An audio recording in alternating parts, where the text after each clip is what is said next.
এক ছিল কৃষক, তার নাম রামু। সে খুবই গরিব ছিল, কিন্তু তার মন ছিল সোনার মতো। তার একটি ছোট জমি ছিল, যেখানে সে সবজি চাষ করত। যদিও খুব বেশি আয় হতো না, তবু সে তার পরিবারকে নিয়ে সুখে দিন কাটাতো।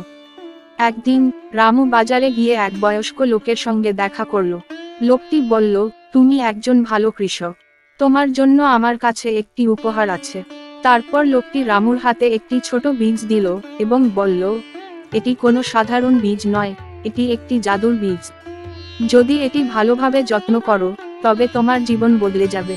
রামু সেই বীজ নিয়ে বাড়ি ফিরল। সে খুব যত্ন করে সেই বীজ নিজের জমিতে রোপণ করল। প্রতিদিন সকালে সে সেই গাছের যত্ন নিত, পানি দিত এবং মাটি পরিষ্কার করত। ধীরে ধীরে বীজটি একটি বড় গাছে পরিণত হলো। কিন্তু আশ্চর্যের ব্যাপার হলো, সেই গাছে সাধারণ ফল নয়, সোনার আপেল ধরতে শুরু করলো। প্রথমে রামু নিজের চোখকে বিশ্বাস করতে পারেনি। সে একটি আপেল নিয়ে বাজারে বিক্রি করলো, আর তার বিনিময়ে প্রচুর টাকা পেল।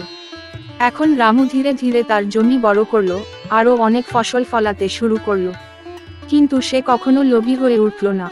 যে গাছ তাকে এই সমৃদ্ধি এনে দিয়েছে, তার প্রতিও ছিল তার অগাধ শ্রদ্ধা। রামু গ্রামের দরিদ্র মানুষদের সাহায্য করতে শুরু করলো। সে সবাইকে শিখিয়ে দিল যে সৎ, পরিশ্রম ও ধৈর্য মানুষকে কখনো হতাশ হতে দেয় না। জীবনে যদি ধৈর্য আর সৎ পরিশ্রম বজায় রাখি, তবে সফলতা একদিন আসবেই। সব শেষে বলবো, এই পৃথিবী তাদেরকেই সম্মান দেয়, যারা নতুন কিছু উদ্ভাবন করার ক্ষমতা রাখে। প্রতিদিনের মতো সকলকে ধন্যবাদ জানিয়ে আজকের মতো এখানেই শেষ করছি। দেখা হবে আগামীকাল নতুন, সুন্দর, শিক্ষণীয় একটি ছোট্ট গল্পের সাথে। ভালো থাকবেন, ভালো শুনবেন এবং সব সময় সবকিছুর ভালো দিকটি দেখার চেষ্টা করবেন। ধন্যবাদ।